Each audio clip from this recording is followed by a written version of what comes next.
जय श्री कृष्ण मित्रों, स्वागत है आपका अपने चैनल अनमोल पावर स्टोरी में। आज हम लेकर आए हैं 5 मूर्ख भाई की कहानी। अगर आपको हमारी यह कहानी पसंद आए तो कृपया वीडियो को लाइक करके चैनल को सब्सक्राइब करें और बेल आइकन को जरूर दबाएं। तो चलिए दोस्तों, कहानी की तरफ बढ़ते हैं। बहुत समय पहले की बात है। एक घने जंगल के पास बसा हुआ एक गांव था, छोटा मगर खुशहाल। इस गांव में हर कोई अपने काम में निपुण था। किसी के पास हरे भरे खेत थे, कोई बढ़ई था, कोई लुहार, तो कोई व्यापारी। पर इस गांव में 5 ऐसे भाई भी रहते थे जिनकी मूर्खता के किस्से दूर दूर तक प्रसिद्ध थे। इन भाइयों के नाम थे गोपाल, माधव, रघु, किशन और भीमा। वे सभी हट्टे कट्टे और दिखने में बहुत चालाक लगते थे, लेकिन उनके दिमाग में अक्ल नाम की कोई चीज नहीं थी। उनकी हरकतें इतनी हास्यास्पद थीं कि गांव वालों ने उन्हें 5 मूर्ख कहना शुरू कर दिया था। उनकी मूर्खता की वजह से गांव में हमेशा कोई न कोई मुसीबत खड़ी रहती। एक बार गांव के बुजुर्गों ने इन्हें एक गाड़ी में गेहूं भरकर बाजार भेजा, लेकिन भाइयों ने गाड़ी के पहियों को अनाज से लबालब भर दिया और अनाज को धक्का देकर ले जाने लगे। जब लोगों ने पूछा कि वे ऐसा क्यों कर रहे हैं, तो गोपाल ने गर्व से जवाब दिया, हमने सुना है कि अनाज की कीमत बहुत बढ़ गई है, इसलिए हमने इसे ऊंचाई पर रख दिया। ऐसी ही हजारों घटनाओं की वजह से गांव वाले उनसे तंग आ चुके थे। उन्हें डर था कि एक दिन इन 5 की मूर्खता पूरे गांव को किसी मुसीबत में डाल देगी। एक शाम गांव के चौपाल पर पंचायत बैठी। मुखिया ने गंभीर स्वर में कहा, अब यह सहन नहीं होगा।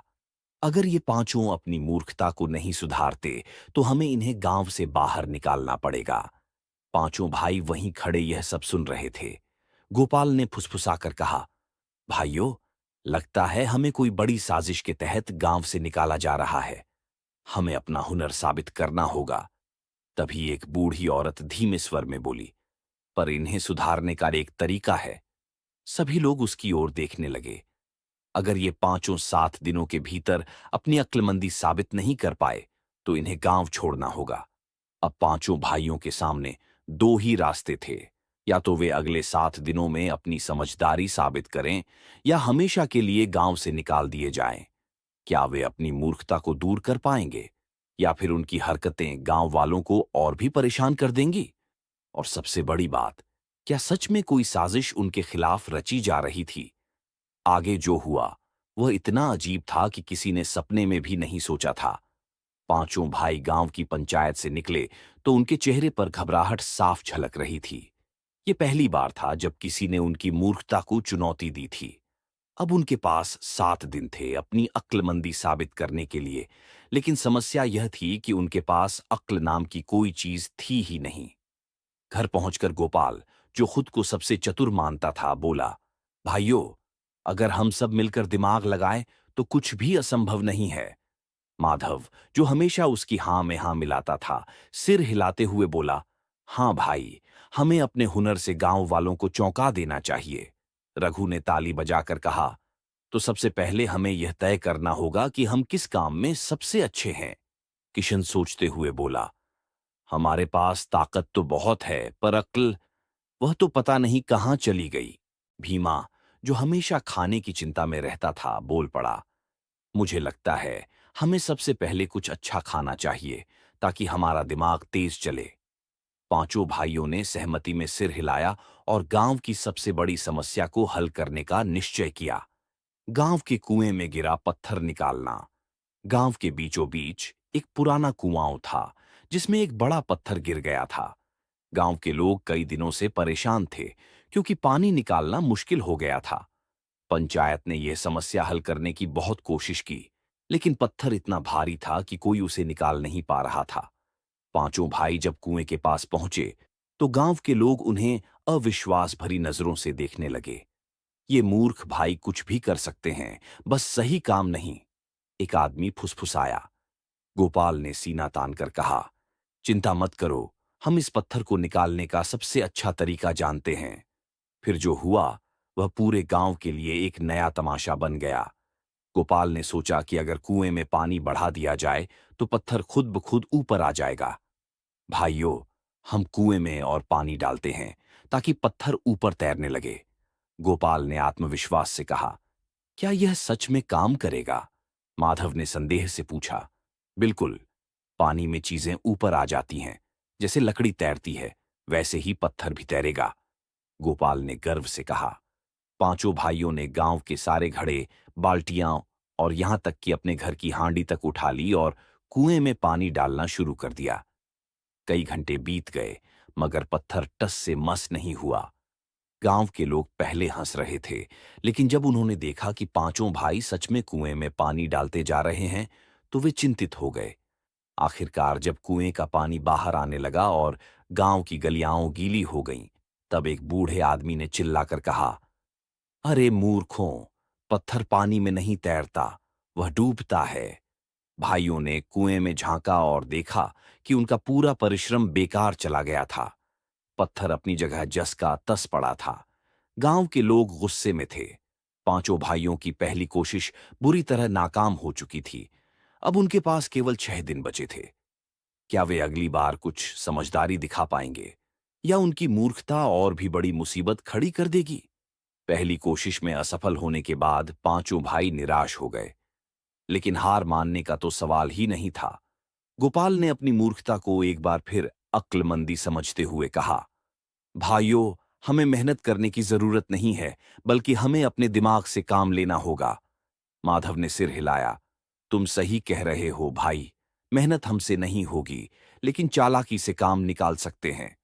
रघु ने आंखें घुमाकर कहा, हाँ, अगर हम गांव वालों को यह यकीन दिला दें कि हम समझदार हैं, तो हमें कुछ करने की जरूरत ही नहीं पड़ेगी। किशन बोला, हमें कुछ ऐसा करना होगा जिससे लोग हमारी तारीफ करें, बिना यह जाने कि हमने कुछ किया भी है या नहीं।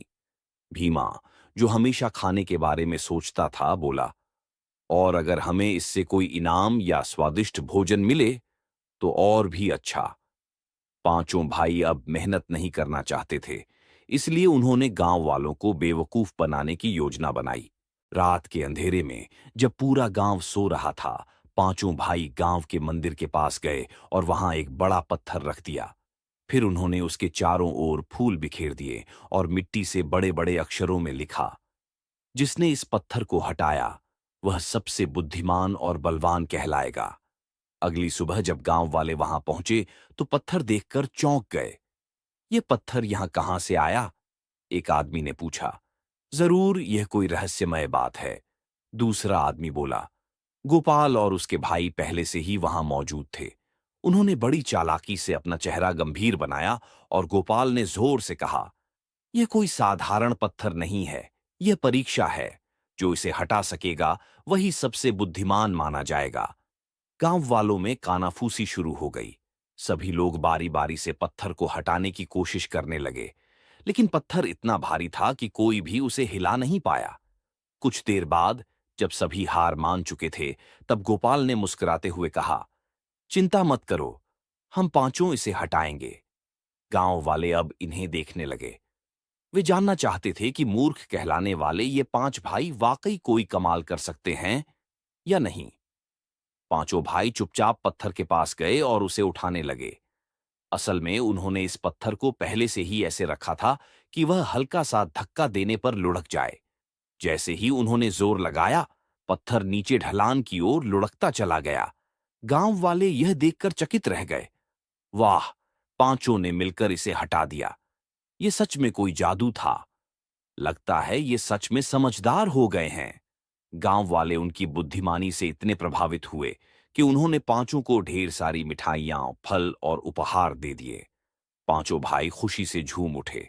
भीमा ने मिठाइयों पर झपट्टा मारते हुए कहा, देखा भाइयों, बिना मेहनत किए ही हम सबसे समझदार बन गए। गोपाल ने गर्व से कहा, यह होता है दिमाग। अब हमें बाकी 6 दिनों में कुछ भी करने की जरूरत नहीं है। लेकिन पांचों यह भूल गए थे कि चालाकी हमेशा काम नहीं आती। क्या गांव वालों को इनकी सच्चाई पता चलेगी, या पांचों भाई अपनी मूर्खता को चालाकी से छिपा पाएंगे? उनकी यह चाल उन्हें और ऊंचाई तक ले जाएगी या किसी बड़ी मुसीबत में डाल देगी? आगे जो हुआ वह और भी अजीब था। पांचों भाई अब खुद को गांव के सबसे चतुर इंसान मानने लगे थे। पहली बार ऐसा हुआ था कि गांव वालों ने उनकी तारीफ की थी और उन्हें मूर्ख नहीं कहा था। लेकिन वे यह भी जानते थे कि यह जादू हमेशा नहीं चलने वाला। 6 दिनों तक कोई और चालाकी नहीं करते तो गांव वालों को शक हो सकता था। गोपाल ने अपने भाइयों को इकट्ठा किया और फुसफुसाते हुए कहा, भाइयों, हमें हर दिन कोई नया कमाल करना होगा ताकि गांव वाले हमारी चतुराई पर शक न करें। माधव ने सिर हिलाया। हाँ, लेकिन हम मेहनत नहीं करेंगे, बस दिमाग से खेलेंगे। रघु ने मुस्कुराकर कहा, अगर लोग मूर्खता में हमें पकड़ न पाए तो हम हमेशा चतुर ही कहलाएंगे। किशन ने अपनी मूंछें ऐंठते हुए कहा, चलो अब अगला खेल रचते हैं। भीमा ने कहा, पर यह खेल कुछ ऐसा होना चाहिए जिससे हमें भरपेट खाना भी मिले। गांव में एक पुराना पीपल का पेड़ था जिसके बारे में कहा जाता था कि वहां रात में कोई नहीं जाता क्योंकि वहां भूत का साया है। पांचों भाइयों ने इस डर को अपने फायदे के लिए इस्तेमाल करने की सोची। रात को जब पूरा गांव सो रहा था, पांचों भाई सफेद चादरें ओढ़कर और कोयले से चेहरे काले करके उस पेड़ के पास गए। वे जोर जोर से अजीब अजीब आवाजें निकालने लगे। ओह, गांव वालों, मैं इस पीपल के पेड़ का रक्षक हूं। अगर तुमने मुझे खुश नहीं किया तो मैं तुम्हारे खेतों को सूखा दूंगा। अगली सुबह गांव के लोग वहां गए तो पेड़ के तने पर लाल रंग से लिखा देखा, भूत को प्रसाद चढ़ाओ, नहीं तो गांव पर संकट आएगा। गांव वालों में डर फैल गया। वे जल्दी से मंदिर से मिठाइयां, फल और अनाज लाकर पीपल के पेड़ के पास रखने लगे। पांचों भाई झाड़ियों में छिपकर देख रहे थे और खुशी से उनकी आंखें चमक रही थीं। रात होते ही जब गांव वाले अपने अपने घरों में चले गए, पांचों भाई बाहर आए और प्रसाद के रूप में रखे गए सारे मिठाई, फल और अनाज उठाकर अपने घर ले गए। भीमा खुशी से बोला, वाह, ये तो मजेदार है, बिना मेहनत के इतना अच्छा खाना। गोपाल हंसते हुए बोला, अब हर दिन गांव वाले हमें खाना चढ़ाएंगे और हम मजे से खाएंगे। कुछ दिनों तक यह नाटक चलता रहा। गांव वाले भूत के डर से हर रात वहां भोग लगाते और पांचों भाई छिपकर वह सब उठा लाते। लेकिन चालाकी ज्यादा दिन तक नहीं छिपती। एक दिन गांव के सबसे बुद्धिमान व्यक्ति बूढ़े पंडित रामदास जी ने यह सब देखा। उन्हें समझ में आ गया कि यहां कोई चालबाजी हो रही है। अगली रात उन्होंने गांव के कुछ बहादुर लोगों को इकट्ठा किया और सबको चुपचाप झाड़ियों में छिपा दिया। जैसे ही पांचों भाई भूत बनने आए और प्रसाद उठाने लगे, गांव वालों ने मशाल जलाकर चारों ओर से उन्हें घेर लिया। अरे, ये तो भूत नहीं, पांचों मूर्ख भाई हैं, गांव के एक आदमी ने चिल्लाया। गोपाल और उसके भाइयों की हालत खराब हो गई। वे बचने के लिए इधर उधर भागने लगे, लेकिन गांव वालों ने उन्हें पकड़ लिया। पहले तुमने मूर्खता की, फिर चालाकी दिखाई और अब धोखा देकर गांव वालों को डराने लगे। अब तुम्हें इसकी सजा मिलेगी। अब पांचों भाई बुरी तरह फंस चुके थे।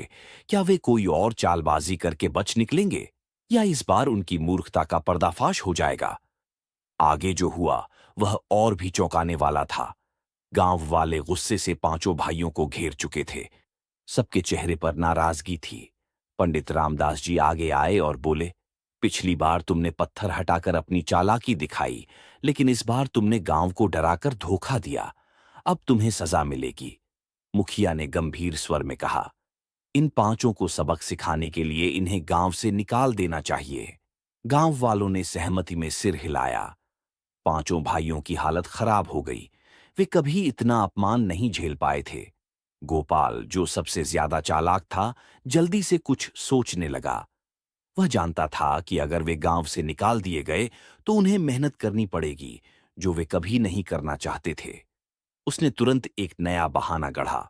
उसने गांव वालों के सामने रोनी सूरत बनाकर कहा, गांव वालों, हमें माफ कर दो।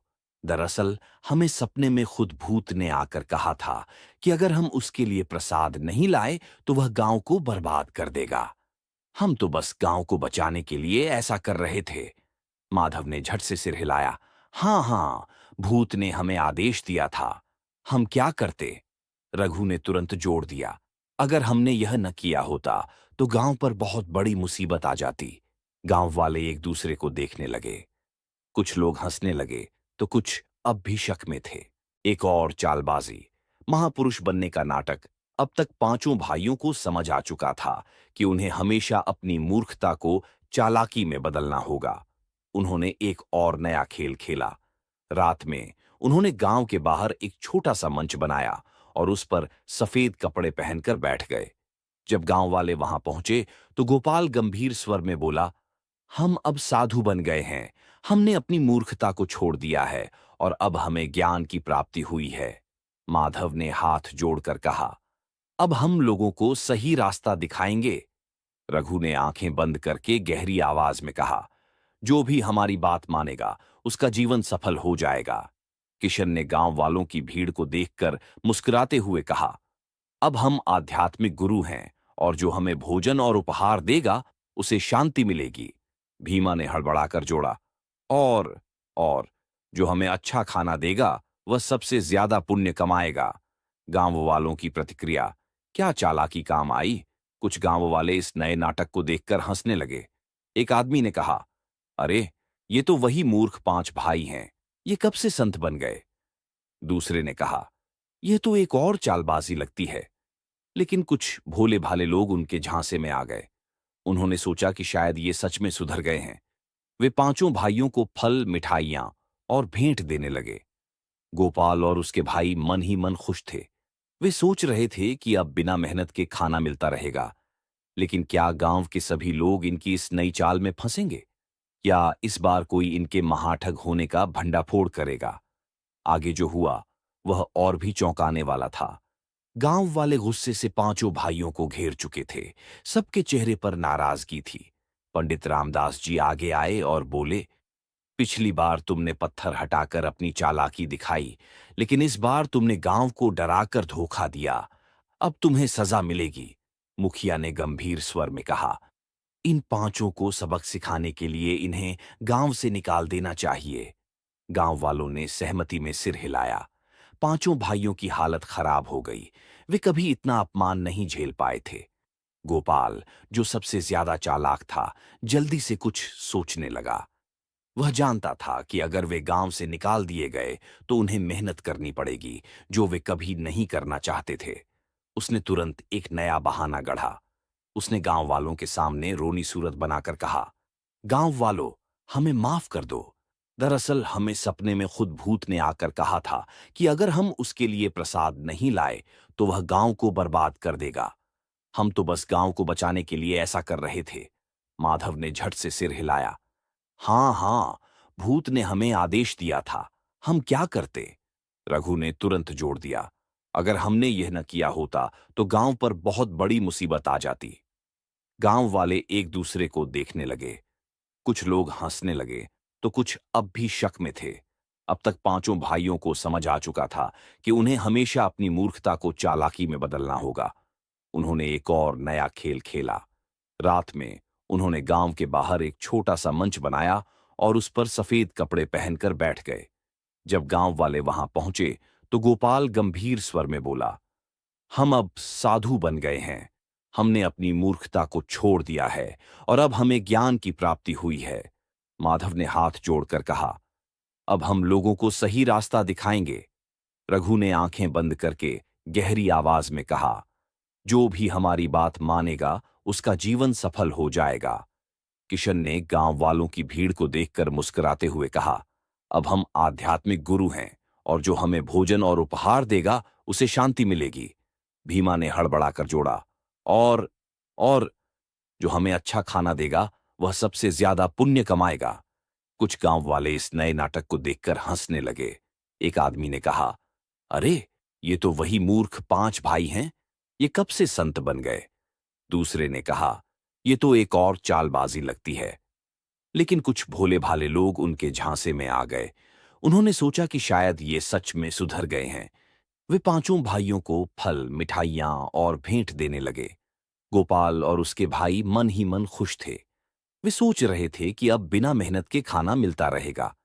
लेकिन क्या गांव के सभी लोग इनकी इस नई चाल में फंसेंगे, या इस बार कोई इनके महाठग होने का भंडाफोड़ करेगा। आगे जो हुआ वह और भी चौंकाने वाला था। पांचों भाई अब गांव के महापुरुष बन चुके थे। वे आराम से बैठकर गांव वालों से दान और भोजन लेते और मजे में दिन बिताते। लेकिन उनकी चालबाजी ज्यादा दिन तक नहीं चल सकी। एक दिन गांव के एक होशियार युवक श्याम ने इनकी गतिविधियों पर नजर रखने का फैसला किया। उसने रात को छिपकर देखा कि कैसे पांचों भाई लोगों से मिले भोग को आपस में बांटकर ठहाके लगा रहे थे और अपनी ही मूर्खता पर हंस रहे थे। अगली सुबह जब पांचों भाई गांव वालों से दान ले रहे थे, श्याम ने सबके सामने चिल्लाकर कहा, गांव वालों, ये कोई संत नहीं, बल्कि वही पांच मूर्ख भाई हैं जो हमें लगातार बेवकूफ बना रहे हैं। फिर उसने सबको बताया कि कैसे उन्होंने पहले पत्थर हटाने की चाल चली, फिर भूत का नाटक किया और अब संत बनकर लोगों से दान बटोर रहे हैं। गांव वालों को बहुत गुस्सा आया। वे समझ गए कि पांचों भाई सिर्फ चालाकी कर रहे थे, लेकिन असल में वे मूर्ख ही थे। मुखिया ने कठोर स्वर में कहा, अब तुम लोगों को अपनी मूर्खता की सजा मिलनी चाहिए। तुम्हें अब अपने पेट भरने के लिए खुद मेहनत करनी होगी। गांव वालों ने पांचों भाइयों को खेतों में काम करने के लिए भेज दिया। पहली बार उन्हें बिना किसी चालबाजी के मेहनत करनी पड़ी। गोपाल, जो खुद को सबसे चतुर मानता था, जल्दी ही समझ गया कि असली बुद्धिमानी मेहनत और ईमानदारी में है, न कि दूसरों को बेवकूफ बनाने में। माधव ने कहा, भाइयों, अगर हम अपनी चतुराई को अच्छे कामों में लगाते तो हम सच में गांव के सबसे सम्मानित लोग बन सकते थे। रघु ने सिर झुकाकर कहा, अब हम समझ गए कि चालबाजी और स्वार्थीपन से कुछ नहीं मिलता, बल्कि ईमानदारी और मेहनत ही असली रास्ता है। किशन ने कहा, हमें गांव वालों से माफी मांगनी चाहिए और सही मायनों में समझदार बनने की कोशिश करनी चाहिए। भीमा, जो हमेशा खाने के बारे में सोचता था, बोला, अब मुझे समझ आ गया कि बिना मेहनत के मिला खाना कभी सुख नहीं देता। पांचों भाई अब सच में बदल चुके थे। उन्होंने गांव वालों से माफी मांगी और तय किया कि वे अब अपनी मूर्खता को दूर करके समझदारी से जीवन बिताएंगे। चालाकी और धोखेबाजी से सफलता नहीं मिलती, बल्कि मेहनत और ईमानदारी से ही जीवन सफल होता है। अगर मूर्खता से भी सीख ली जाए तो वह समझदारी में बदल सकती है। दूसरों को धोखा देने की बजाय अपनी बुद्धि को अच्छे कामों में लगाना चाहिए। पांचों भाइयों ने अपनी मूर्खता को समझदारी में बदल दिया। अब वे गांव के लिए अच्छे काम करने लगे और सच में सम्मान पाने लगे। अब गांव में पांच मूर्ख भाई नहीं, बल्कि पांच मेहनती और समझदार भाई थे।